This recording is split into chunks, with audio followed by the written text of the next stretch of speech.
So are you looking for some really fun things to do with kids online? Well, this is the video for you because today I'm giving you 10, yes, 10 really fun Zoom games for kids. Although you can truly play these games on any different platforms, Zoom, Microsoft Teams, Google Meets, you can even do FaceTime.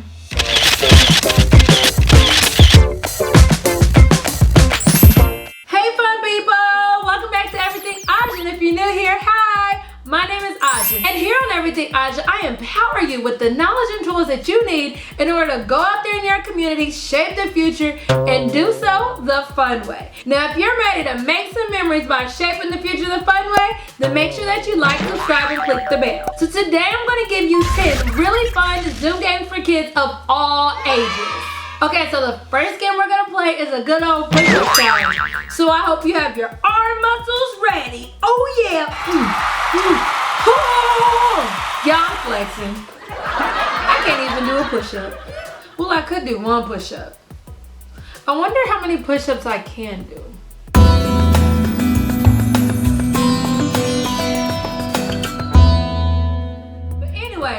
So the push-up challenge is really like a minute to win a game. You will set a timer for 60 seconds and make sure that all the kids actually have their cameras facing them. They will get on the floor and they will count to see how many push-ups they can do in 60 seconds. Now each time a child does a push-up, they have to keep track of how many push-ups they're doing.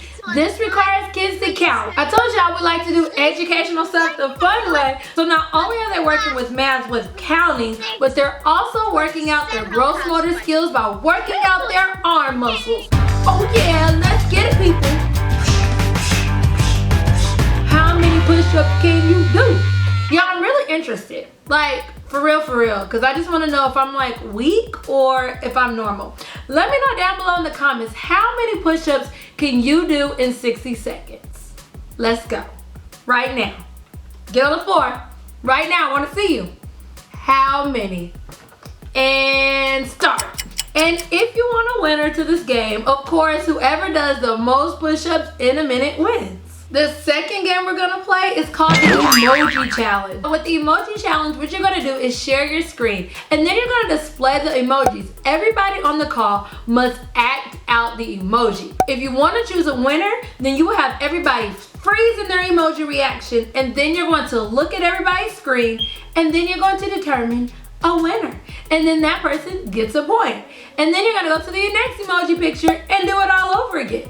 If you don't necessarily want to have a winner, it's really fun just having the kids react to the different emojis.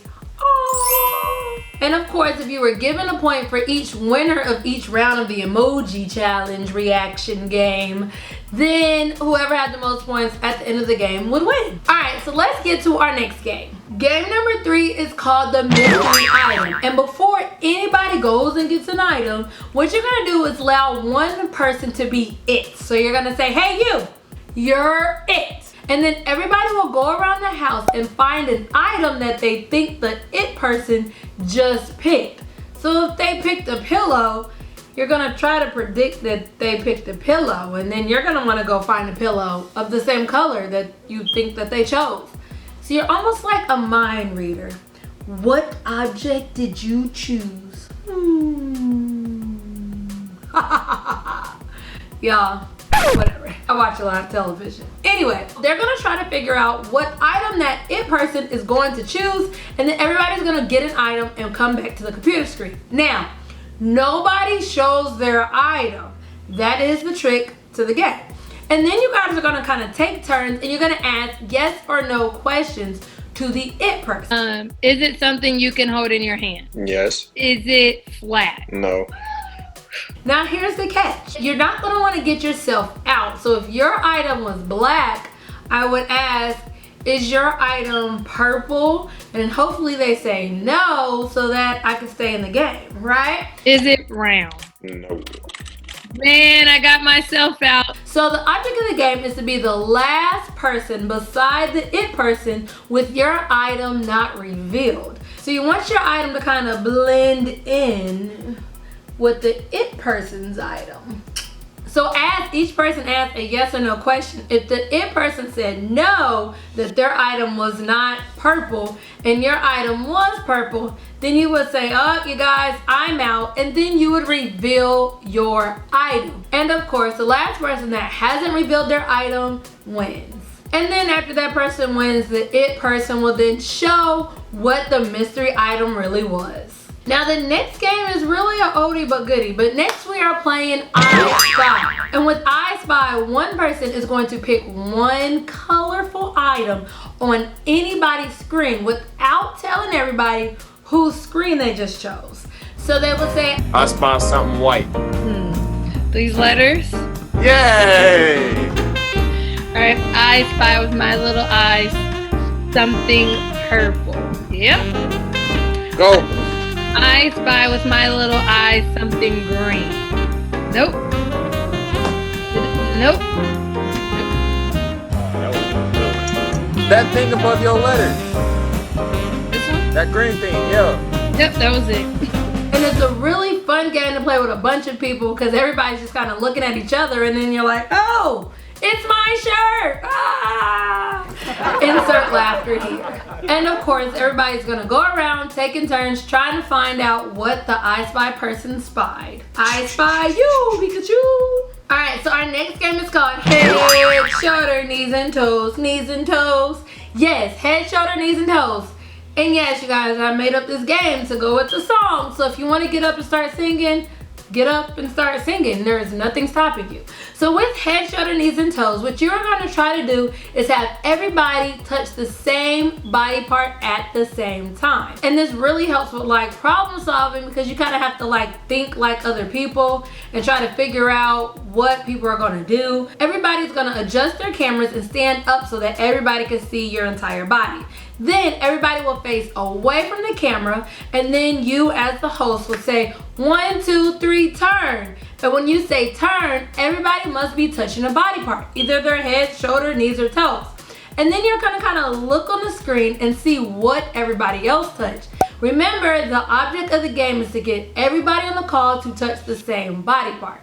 Then once everybody looks at each other, they'll turn back around, and then you'll say 1, 2, 3, turn. Then everybody turns around, they look at everybody, and hopefully they'll start to catch on, and eventually everybody wins when everybody's touching the exact same body part. It's almost like you're reading everybody's mind, but you're doing it the fun way.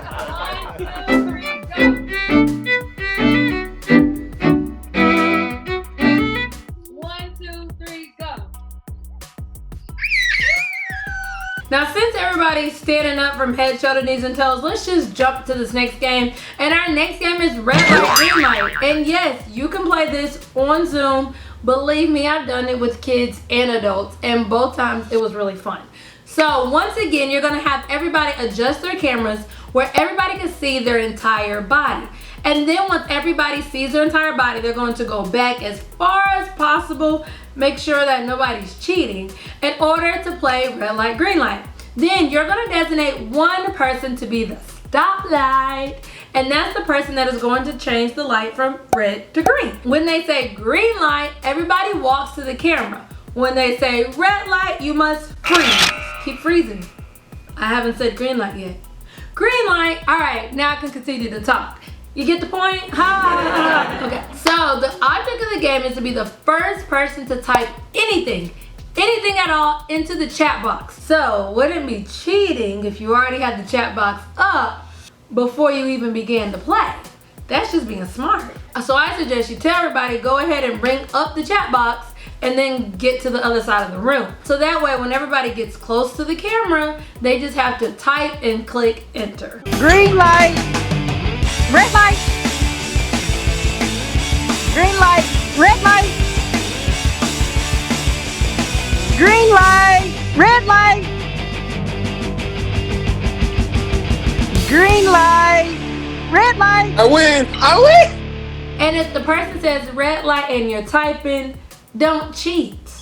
You're still frozen. That means your fingers aren't typing, they're frozen. Do y'all remember spirit fingers like I think that was like on Bring It On. I think that was Bring It On. Let me know down below in the comments, what movie was it that did the whole spirit fingers? I can't remember, but y'all get the point. So let's go to another one of my favorite games. And this game is called Poses. Yes, you guys, I made this game up and I play it time and time again and I absolutely love it.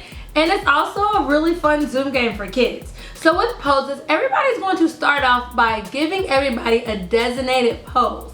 So you're going to start the call by literally saying, what's your pose? And everybody's going to show and demonstrate their pose. Allow time for everybody to practice each other's pose.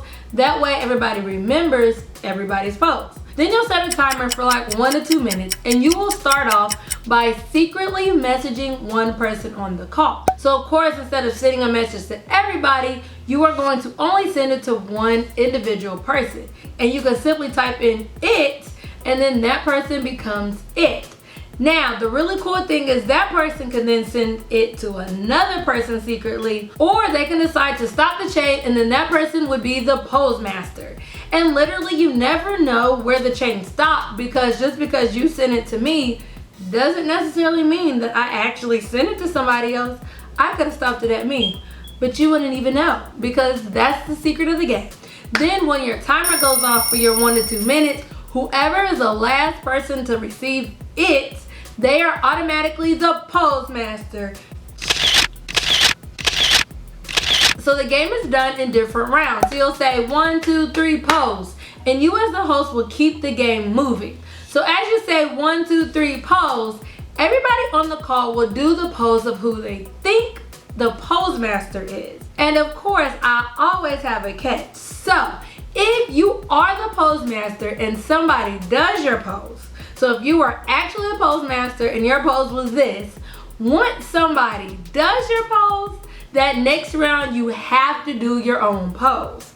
That's the catch, because if not, the game would continue to go forever.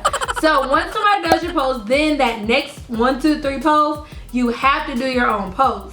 So it's really important to pay attention and teach kids to pay attention so that they will kind of pick up on who's actually doing their own pose. And then you will continue to play the game until eventually everybody on the call has figured it out and everybody is doing the pose master's pose. Cheese! Our next game is called Animal Charades. And this isn't just any charades, it's the animal version of charades. Let me know down below in the comments, what is your favorite animal? Side note, so I have 3 favorite animals. My favorite animal is of course giraffes, but then I also really love elephants, probably because of my sorority. Woo! And then I also really love tigers. Rawr! So that's just one really fun fact about me, that my favorite animals are giraffes, elephants, and tigers. And one really cool thing about me is I really want to go overseas and get in the cage with a tiger. Like, that is one of the things that I'm dying to do with my life. Like, it's definitely on my bucket list. The other thing on my bucket list is literally to go to Giraffe Manor in Africa. Let me know down below in the comments if you've ever gone. Like, that just feel like that is like the ultimate vacation. And then the last thing on my bucket list I want to do is get on the elephant's back while the elephant is in the water. The elephant's trunk is up and I'm sitting on top of the elephant doing this. I know y'all came here for Zoom games, but we're about to do animal charades, so I just had to share a fun fact, you know? So let me know down below in the comments, what is your favorite animal? Like, you know, let's get to know each other a little bit. All right, so back to animal charades, because I know that's what you guys really came here for.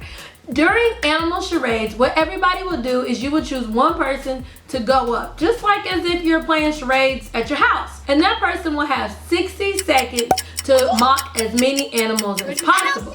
Now, you can play this game each man for himself, or you can have everybody pair up in teams. Whoever is the actor of the round will simply act out as many animals as they can in 60 seconds.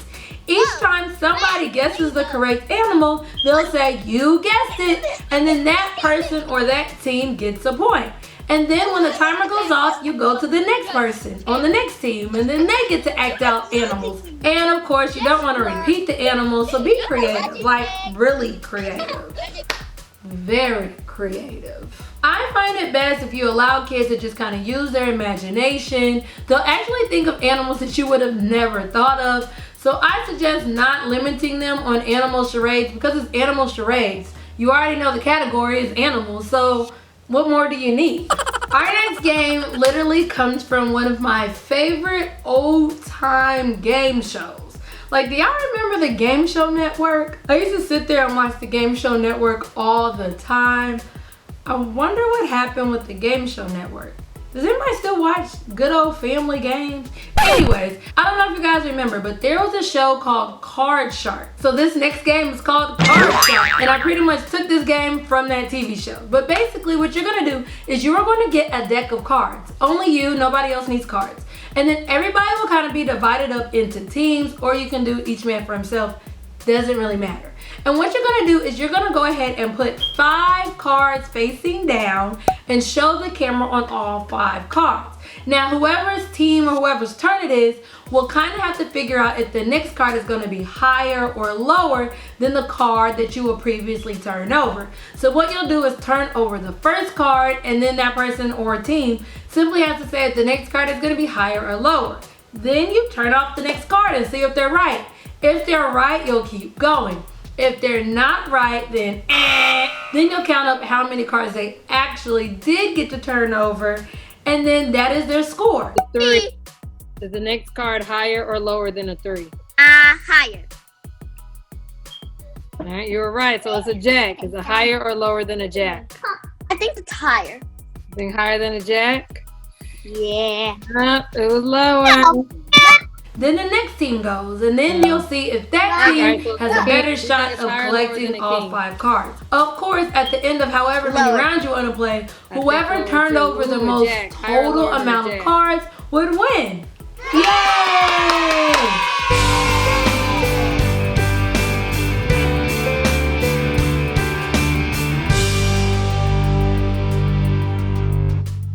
Now, before we get into our last Zoom games for kids, I want to let you know that I have an entire other video of 10 more really fun Zoom games for kids.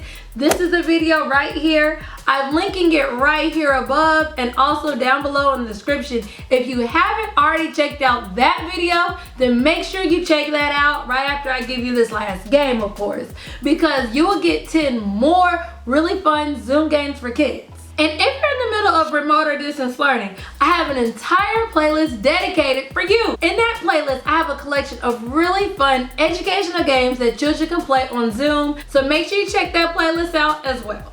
All right, so let's get to our last Zoom game for kids. And it is, drum roll please, the shirt challenge. I know what you're thinking. You're thinking I'm gonna tell all the kids to take off their shirts. Yeah, no. What kind of person do you take me as?